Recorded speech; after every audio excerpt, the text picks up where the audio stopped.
Alors, on a fini avec la question qu'on n'a pas répondue dans le dernier cours. Comment on lit le soir de Shabbat Akut Bedor Arba'im Shana To'e Levavhem. Comment on chante que nous étions avec, que Dieu, il s'est disputé, Akut Bedor, avec la génération 40 ans, il s'est disputé. 40 ans. Akut Bedor Arba'im Shana, oui, Am To'e, un peuple qui s'est trompé, Am To'e Levavhem, sans cœur. Eh bien, on a répondu, voilà la réponse, c'est que le roi de Khuzar, vous connaissez l'histoire de Khuzar. En 1200, il y avait un peuple qui s'appelait le Khuzar. Il était dans la mer Caspienne. Et le roi de Khuzar, il a réuni 3 grands de toutes les religions. Rabbi Yehuda Levi, qui était d'Espagne, un imam et un catholique. Pourquoi il les a réunis? Parce que ils faisaient des sacrifices à Dieu, mais devant des idoles. Et tous les soirs, ils rêvaient, ta pensée est bonne, mais tes actions sont mauvaises. Le roi? Le roi, il rêvait ça. Ma shevotecha tovot, aval ma'asecha ra'im. Il a appelé, il a discuté avec eux, il a éliminé l'imam, il a éliminé le catholique et il a gardé Rabbi Yehuda Levi. Et parmi, j'ai le livre, il s'appelle Sefer al-Kuzari. Et lui et toute sa grande ville, ils se sont convertis à la Torah. Le Kuzar, c'est bien de l'acheter. Il existe en hébreu et en français. Alors le Kuzar, le livre du Kuzar, il a demandé, le Kuzar à Rabbi Yehuda Levi, comment ça se fait que la génération du désert, elle a fauté? Il lui a répondu, Rabbi Yehuda Levi, heureux la génération du désert où leurs péchés sont comptés. Combien de péchés ils ont fait, Léon, les Juifs dans le désert? Vainasu oti ze eser pe'amim. 10 fois. Heureux celui que dans toute sa vie, c'est quoi le péché? 10 fois.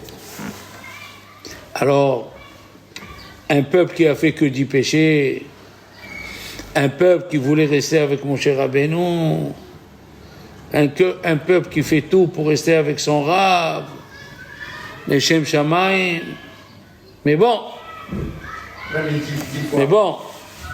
10 fois, pas plus. Mais d'accord, mais ça c'est comme 10 fois. 10 fois, sur 40 ans. Que sur Hachem, mais peut-être ça en fait des fois. Non, la Torah, elle a rien caché. D'accord. La Torah, elle a tout écrit, elle cache rien. Regarde dans la création du monde, on n'a même pas encore commencé à lire le livre de Bereshit, qu'est-ce qu'on écrit? Caïn, il a tué Hevel. La Torah, elle ment pas.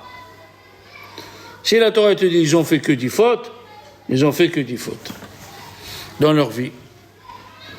Vainasoti, ze'eser be'amim, akut bedor, am to'e, hein? Maintenant, je te le dis, tu me dis tu es en train de chercher. Mais si je te dis qu'il existe et il faut l'acheter, maintenant tu comprends. Eh oui, que 10 fois. 31 euros. Baruch Hashem. Alors, maintenant les enfants, on a vu aussi, ils ont fait une faute les Shem Shamayim. On a vu aussi la même chose dans la Gemara, Kafhet de Berachot. Ils sont entrés, les élèves de Rabbi Yochanan, dès qu'il les a vus, il s'est mis à pleurer.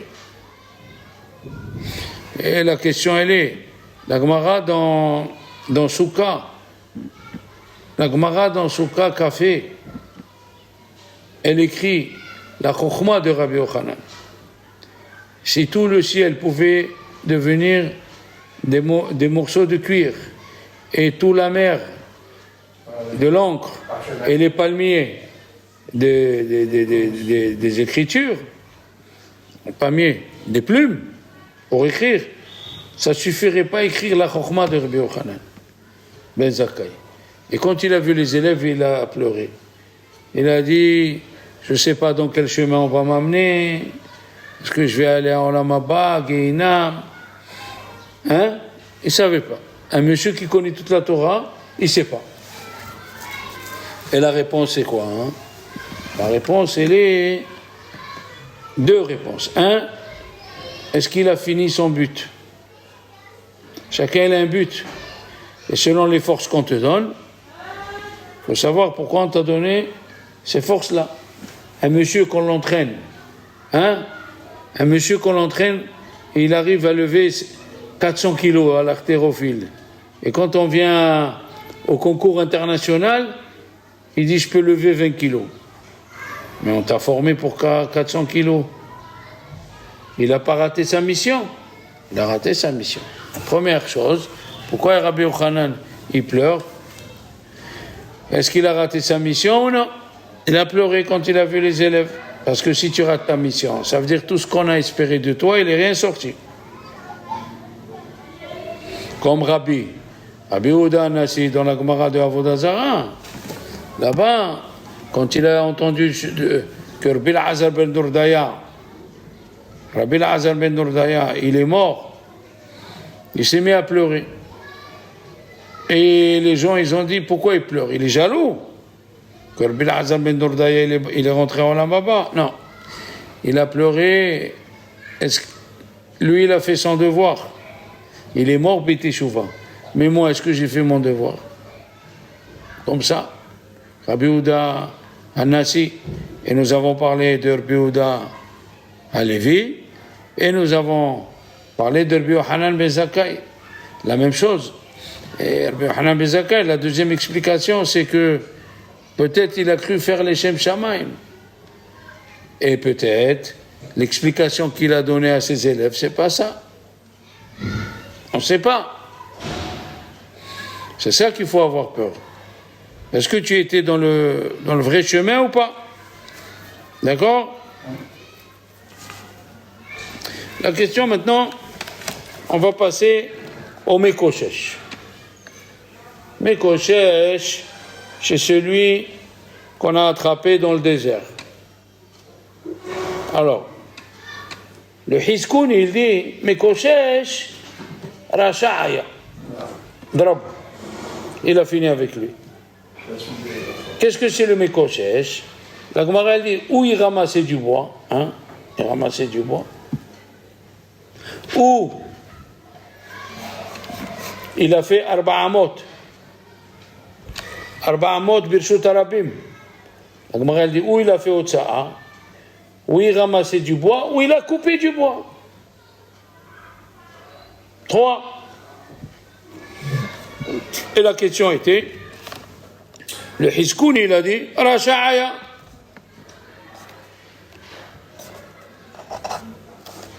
Et la deuxième chose, le Hiskoun, il dit Rasha'aya.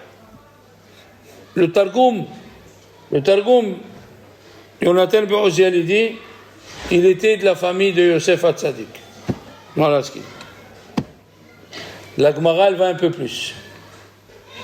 La Gemara, dans Shabbat, Dav Tzadik Vav, Rabbi Akiva Omer, Rabbi Akiva il dit, Mekoshesh, Tzelofhad haya. Mekoshesh, c'est Tzelofhad. Il lui a dit Rabbi Yehuda ben j'ai oublié son nom, tiens. Rabbi Yehuda ben Baba, il lui a dit, comme ci ou comme ça, tu seras jugé, Rabbi Akiva. Si la Torah elle a caché, pourquoi toi tu le dévoiles? La Torah elle a caché, et toi tu le dévoiles. Et si c'était un tzaddik, pourquoi la Torah elle n'a pas écrit? Ça veut dire qu'on est dans un dilemme. On est dans un dilemme. On ne sait pas si c'était vraiment un tzaddik ou un tzaddik ou non. Et ils ne savaient pas quoi lui faire, ils l'ont mis en prison. Kilo porash ma'ya'aselo. Ils ne savaient pas. Ils savaient qu'il était chayav mita, mais on ne sait pas de quel mita. On ne sait pas de quelle mort il fallait lui donner. Parce que quand on dit Ve'afta l'eracha kamocha, aime ton prochain comme toi-même, même dans la mort. Il faut lui choisir la mort qui lui convient le mieux, qui souffre moins. C'est donc Ve'afta l'eracha kamocha. D'accord? Alors, c'est écrit, il dit le Meshech Chochma, Vairgemu Oto Avanim. Tu écoutes ça? Non, tu suis pas. Regarde le Kuzari. Laisse ça maintenant. Tu vois? Ouais, je sais. Je t'entraîne à un truc et c'est faux. Écoute. Vairgemu Oto Avanim. Ils l'ont lapidé avec des pierres. Pourquoi? Pour celui qui a blasphémé, celui qui a été Mevarech et Hachem, il n'y a pas écrit, ils l'ont lapidé avec des petites pierres, c'est écrit des Avanim. Il a dit le Meshech Chochma, parce que les gens savaient que c'était un tzaddik. Non, personne ne voulait le tuer. Normalement, on prend des grandes pierres et chacun il a ajouté une petite pierre. Il n'a pas voulu, c'était malgré eux. Parce que le Midrash dit, Vaïvarech Oto Elokim, Vaïkadesh Oto dans le Shabbat. Vaïvarech Oto Elokim, Vaïkadesh Oto. Dieu il a béni le Shabbat et il a sanctifié. Il a béni de quoi? Avec la manne. Il n'y a pas la manne le Shabbat. Et il a sanctifié avec quoi? Avec le Mekoshesh. Alors, comment il le tue alors? Avec des pierres. Il t'a dit. Eh bien, chacun il a mis une petite pierre jusqu'à qu'il est mort. Mais ils n'ont pas voulu que chacun il sentait qu'il faisait ça malgré lui. Parce qu'il savait qu'il était tzaddik, ce monsieur. Comment on le sait qu'il était tzaddik? Il y a écrit dans la paracha, quand c'est arrivé à l'héritage. Vatikravna benot Selofhad ben Hefer, benot Selofhad ben Hefer ben Menashe ben Yosef. Pourquoi tu dis ben Selofhad shka Yosef? Hachamim il dit que toute la lignée, si on l'a dit, que toute la lignée, ils étaient tzadikim. Pourquoi? D'accord? Elle a dit, surtout que on va revenir dessus. Il ramassait du bois dans le désert. Mais on n'avait pas besoin. Samedi, il n'y avait pas besoin de bois. Non, mais même pour la semaine, quel bois il y avait? Il n'y avait pas de bois, ils avaient la clim. Ils rentraient la chemise dans leur colonne de nuée. Elle était dégraissée, elle ressortait à sa taille. Les chaussures, pareil.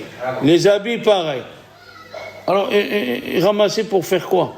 Alors, tu vas me dire, dans Béalotra, c'est écrit que la manne, elle était bonne, elle se mangeait comme elle est, ou comme une pâtisserie, ou bachelou baparour, ils l'ont cuit dans la marmite. C'est ce qu'il dit Rashi? C'est pas vrai. La Torah vient nous dire que la manne, elle avait tous les goûts, comme quelque chose qu'on cuit, comme quelque chose qu'on met sur une plaque, comme la pâtisserie, ou cru. Mais le Midrash dit, les Rechaim faisaient cuire la manne pour montrer qu'elle est immangeable. Tu as compris? Alors, ils ont cru que le Mekoshesh, qui est Tselofhad, il ramassait le bois pour faire cuire. Et vous savez que la Gemara elle a dit, Ma'aseh behasid ehad. C'est arrivé avec un hassid, je vous l'ai dit déjà 2 fois, mais c'est l'occasion de le dire. Ma'aseh behasid ehad, il est passé devant son champ et il a vu que la barrière, une des barrières du champ, elle s'est cassée. Et il a dit, après Shabbat, je vais l'arranger. Après, il a dit, quoi? Je pense à ça, c'est à source que je ne veux pas la réparer. C'est permis de penser Shabbat que tu veux, on le dit dans les chansons. Ah ouais, Hirhuri Mutarim, dans les chansons on dit Hirhuri Mutarim. Tu veux? Mais ce Hassid, il a dit, j'ai pensé à arranger la barrière, Shabbat, je la laisse comme elle est. Dieu l'a récompensé et il a poussé un caprier. Et il a fermé la barrière. Et comment on dit un caprier en hébreu? Tzlaf Ehad. Il a dit à Rizal, si tu colles les deux, Tzlaf, parce que la Gemara elle aurait pu dire, il a poussé un Tzlaf. Pourquoi tu dis Tzlaf Ehad? Si tu le colles, c'est Tzelofhad. Ça veut dire qu'il est venu réparer le Chilul Shabbat, même Bemacha Shabbat.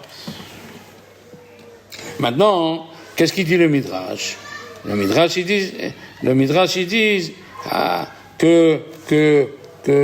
qui c'est le premier qui a été Shomer Shabbat? Yosef. Yosef, pourquoi? Parce que c'est écrit, il leur a dit, Utvoah Tevah Ve'achen. Égorgé, je vais manger avec ces gens-là. C'était les 10 frères. Et il a écrit Ve'achen. Et où on a vu le mot Ve'achen? Il a dit, Moshe Rabbeinu, dans la paracha de Béchalach, Shabbat ne sortait pas ramasser la manne. Ve'echinu et asher yaviu. Et asher tofu, et asher tevashelu, ve'echinu et asher tavu. Donc le mot ve'echinu, ça veut dire préparer avant Shabbat.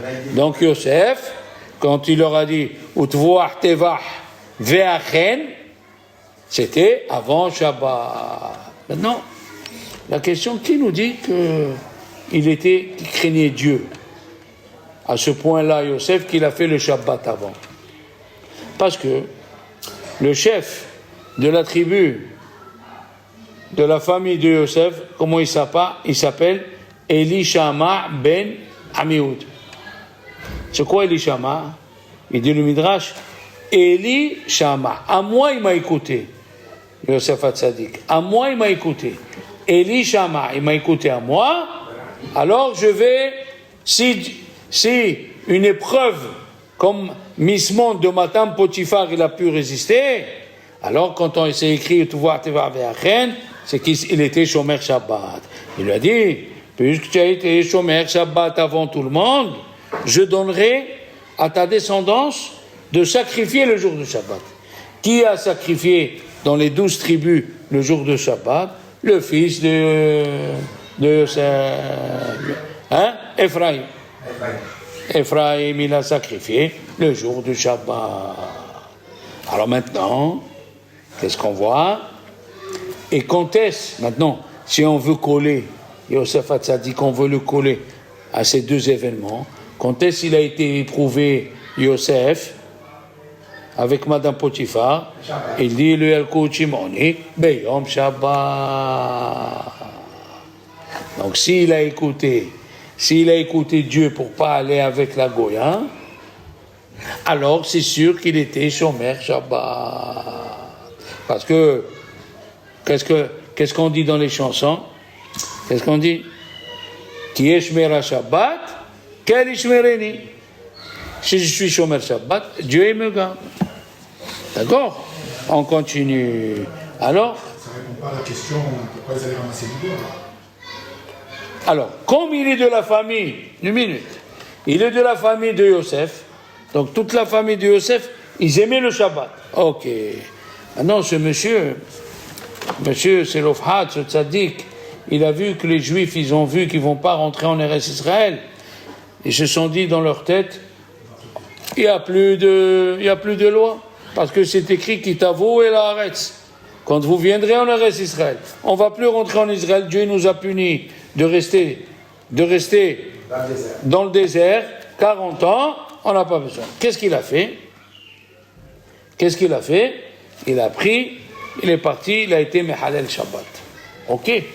Il a été Mehalel Shabbat, Vaikadesh Oto, parce que tu aurais pu poser une question. Pourquoi il s'est pas rasé? On l'aurait frappé. Et les gens auraient vu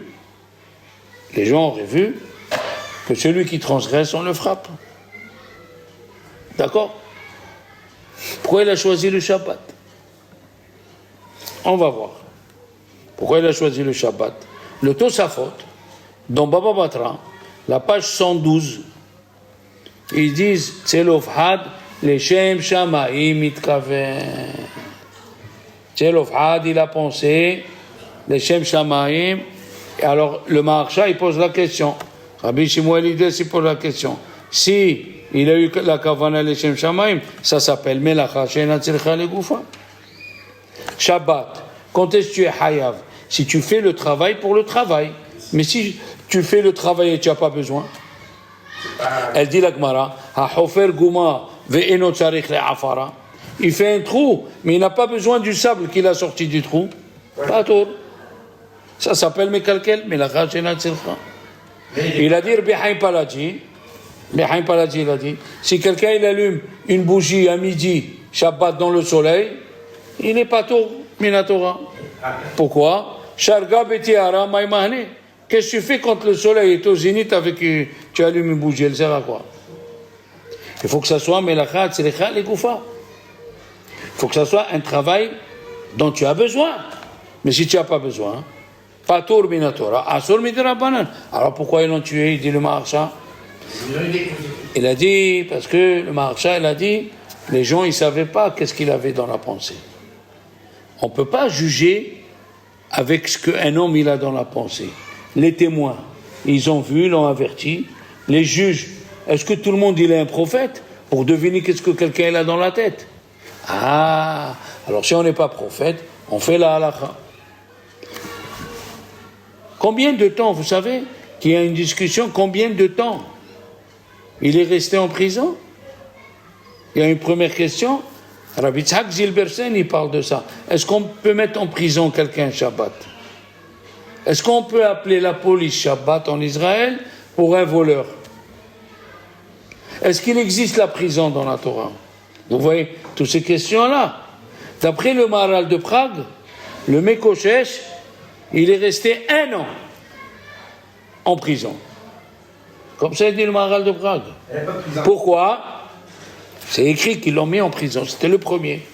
Pourquoi on l'a mis en prison? Pourquoi? Parce qu'on ne savait pas quelle mort il fallait lui donner. Et pourquoi ils ne l'ont pas tué de suite?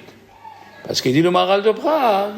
Parce que on venait de recevoir la Torah. Hein? On venait de recevoir la Torah. Et c'est à Tisha B'Av qui sont partis les explorateurs. Ils sont partis. Et ils sont revenus à Tisha B'Av, ils ont parlé du mal. Juste après Tisha B'Av, il y a eu le Mekoshesh. Qu'est-ce qui se passe?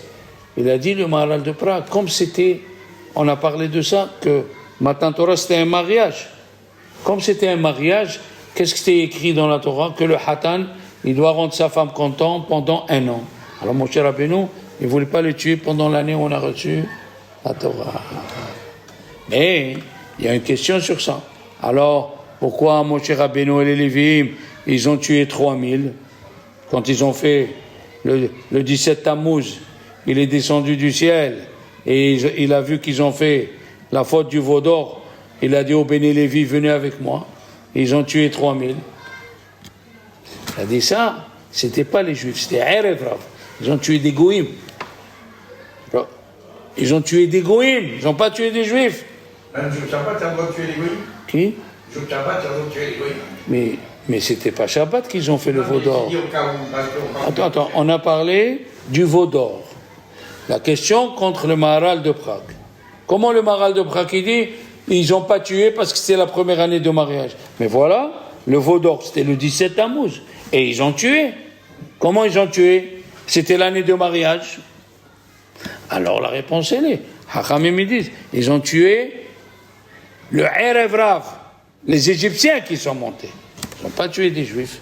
Ils ont attendu 1 an. La question elle est, qu'est-ce qu'on vient de dire? Qu'est-ce qui lui a pris? Alors, ça s'appelle Melacha She'ena Tzricha Legoufa.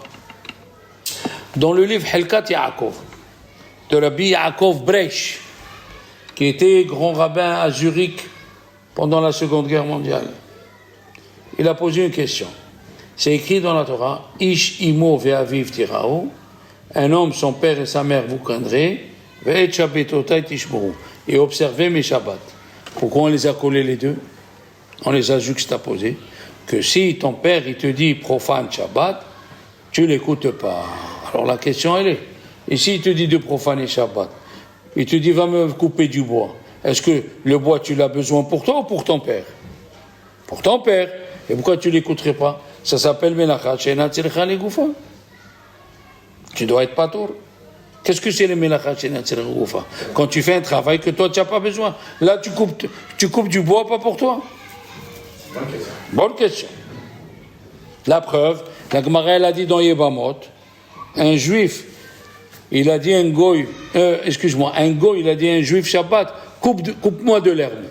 Il n'a pas voulu, il a tué. Pourquoi il n'a pas voulu? Il a cru que c'était assourd. Et la Gemara, elle dit, il s'est trompé ce juif, parce que tu coupes de l'herbe pour qui? Pour un goy, ça s'appelle Melachat She'ena Tzricha. C'est un travail dont tu n'as pas besoin. Un goy, il vient avec sans le fusil, tu vois qu'il est fort, il te dit, coupe-moi de l'herbe, ou je te casse la figure. Tu coupes, ça s'appelle Melachat She'ena Tzricha Legoufa. Bien sûr. Alors pourquoi le fils il n'écoutera pas le père? Parce que, elle dit, Rabbi Yaakov Bresh, il dit, parce que le fils, il veut couper du bois pour faire plaisir à son père. Faire plaisir, ça s'appelle Tzricha Legoufa. Ici aussi, le Mokoshesh, il voulait faire plaisir à Dieu. On n'a pas répondu à la question pourquoi il a choisi Shabbat. Alors maintenant, écoutez bien. Rabbi Yehuda ben Betera, voilà, pas Rabbi Yehuda ben Baba. Rabbi Yehuda ben Betera, il a dit, il faisait partie de ceux qui se sont révoltés le lendemain que Dieu a décidé qu'ils restent dans le désert. Comment on les appelle? Les Ma'apilim. Les Ma'apilim, c'est quand ils ont écouté que Dieu va laisser les Juifs dans le désert et il faut rester par la bouche de Moshe. Le lendemain, ils ont voulu sortir du camp et rentrer en Israël. Parce qu'ils étaient devant la frontière pour rentrer en Israël. 3 jours. Voilà. Il leur a dit, Moshe Rabbeinu, ne montez pas, Dieu il n'est pas avec vous. Ils sont montés, ils sont morts des dizaines. Comme ça, il a dit, Rabbi Yehuda ben Betera. Et le tour, qu'est-ce qu'il dit? Alors il dit, Rabbi Yehuda ben Betera, tu sais qui était Selofhad? Il faisait partie des révoltés. Alors, c'est pas le chef celui-là. Selon Rabbi Yehuda ben Betera. Et il a dit le tour, le Baal HaTurim, Vaya'pilu, Gemat Ariat Selofhad. Regarde comment il a dit. Maintenant, il dit le Midrash. Écoutez bien. Pourquoi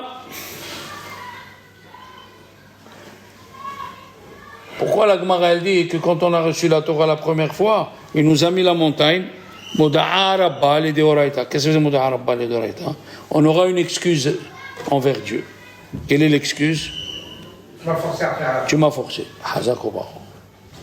Alors il y a le Rashba, Harav Shalom, Rabbi Shlomo ben Deret et Rabbeinu Nissim.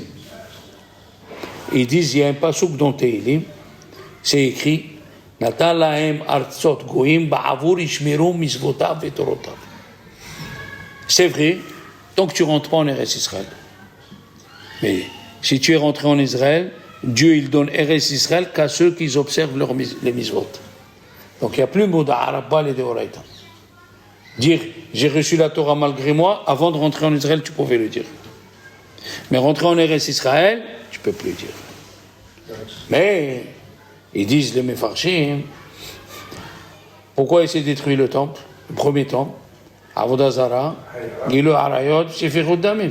Et ça, c'est écrit dans les 7 mitzvot bénénois. Non, même si tu dis, regarde-moi ça, même si tu dis que je rentre en Israël et c'est malgré moi, les 7 mitzvot, tu dois les faire. La deuxième, non, parce que vous n'avez pas le temps. Voilà. Maintenant, deuxième réponse, quand ils étaient à Mara, ils ont reçu le microcosme de la Torah. Qu'est-ce qui est écrit dans Mara?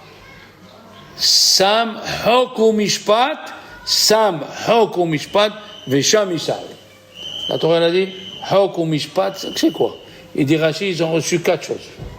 Kivud Avaim, Shabbat, Kivud Avaim, Shabbat, Paraduma et Dinim. Ils ont reçu 4 choses. Donc le Shabbat, ils l'ont reçu avant. Qu'est-ce qu'il a fait de Tzelofhad? Il est parti, il a été Mehalel Shabbat pour leur montrer que ça, on l'a reçu à Mara. D'accord?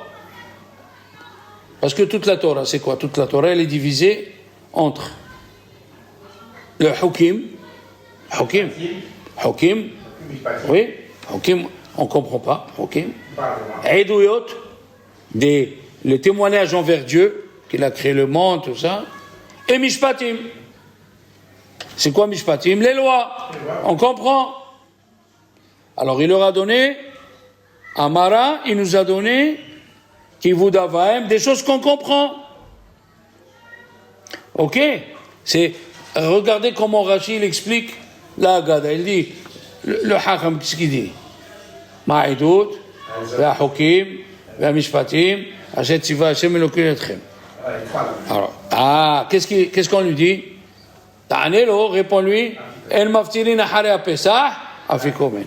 C'est quoi la question du Hacham? C'est quoi la réponse de la Haggadah?